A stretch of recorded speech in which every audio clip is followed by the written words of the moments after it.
This past weekend, Ubisoft revealed the upcoming season that is coming to Rainbow Six Siege, Operation Dread Factor. So today, we're gonna go over all of the new content and changes that are coming with the new season. We're gonna go over the new operator, the new long-awaited Consulate Rework, the new observation blocker gadget for the defenders, the new lane in the shooting range, and all the balance changes.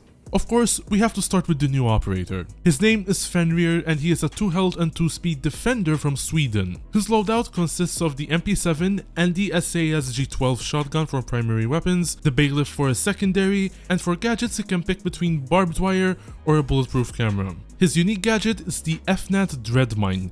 This is a disc-shaped gadget that you can throw and it will stick to surfaces similar to a Wamai magnet. When they are deployed, they are deactivated, and when they are in that state, they are bulletproof and you will need either an explosive or an EMP to get rid of them. However, when they are activated, they do become vulnerable to bullets like most other gadgets. He can have 5 of these deployed at once, but only 3 can be activated at a time, and you can activate or deactivate them by looking at them, yes, even through walls, and then pressing the interact button. If you already have 3 activated and would like to activate another one, you will have to deactivate one, which will make it bulletproof again, and activate the other.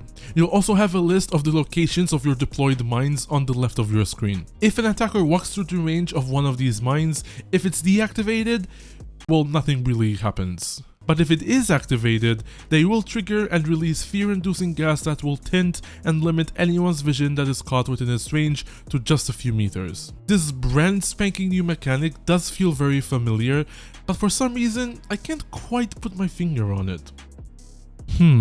This gas won't damage you, but the mine will continue to release gas until you either walk out of its range or destroy it. Counters to Fenrir include IQ because she can see his mines with her gadget, a Finka boost will lessen the effect of the mine, letting you see a little further, Thatcher and EMPs in general can disable his mines through walls, Brava's clutch drone can hack a mine if it's activated or destroy it if it's deactivated, and finally a Twitch drone or a Zero Argus camera can destroy an activated mine with their laser. Consulate is finally getting some love this season. The map has been completely remade from the ground up, and you might as well consider it a whole new map. It feels familiar, but the layout is very different. I'm not going to get into too much detail about the exact changes in this video, because I do plan on making a separate video about the map, so please do subscribe to the channel and ring the bell so you won't miss it. And if you're watching this in the future, I will include a link to the video in the description as well if you want to check it out. All I'm going to say is that this rework is definitely a step in the right direction, and even if it turns out that it's not that great of a rework,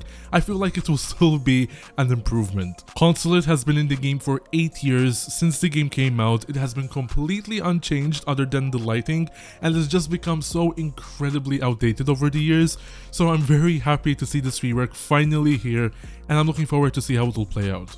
In Operation Dread Factor, Ubisoft are also introducing a new gadget called the Observation Blocker. When you deploy one of these, it doesn't look like it does anything. That's because this gadget projects a digital barrier that blocks line of sight of attacker drones and other observation tools, but it's not visible to the naked eye. Any attacker observation tool will be affected by this, including shock drones, Argus cameras, and even Yana's Gemini replicator. However, this can be easily shot, and like every other electronic gadget, it can also be hacked by Brava's clutch drone and end up working against you if you're not careful. And these are all the defenders that will have the observation blocker added to their loadout. And each one of these operators will get 3 of them every round. There are a ton of balance changes coming this season, so here is a very quick summary of everything that is coming, starting with the biggest one, Grim. They gave him the Bailiff as a secondary weapon, they gave him hard breach charges, they reduced the equip time of the launcher from 1.1 seconds to 1 second, they increased the launcher's fire rate from 40 to 70,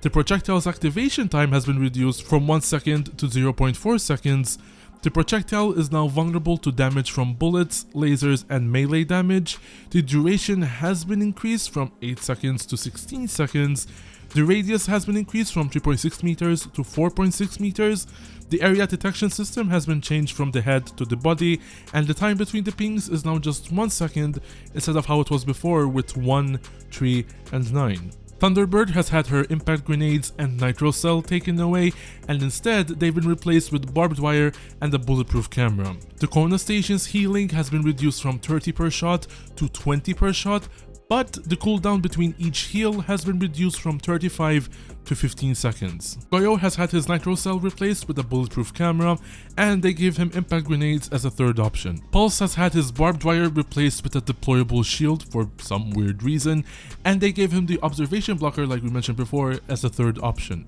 Alibi has had her deployable shield and impact grenades taken away, and they've been replaced with an observation blocker and the proximity alarm. Jaeger has had his barbed wire replaced with an observation blocker. Tachanka gets proximity alarms as a third option. Clash gets a deployable shield for some ungodly reason. And like we mentioned before, Ella, Rook, Warden, Cav, Kaid, and Maestro will all have an observation blocker as a third option. In the shooting range, you will find that a new lane has opened up called the aiming lane. The best way I can describe what Ubisoft has done here is basically aim labs built into Siege. If you go to the screen on the left and shoot the options button, you will be able to adjust the practice settings. You can adjust the duration, the target type. If you choose the dummy target type, you can also adjust the HP and whether or not you want it to be headshot only.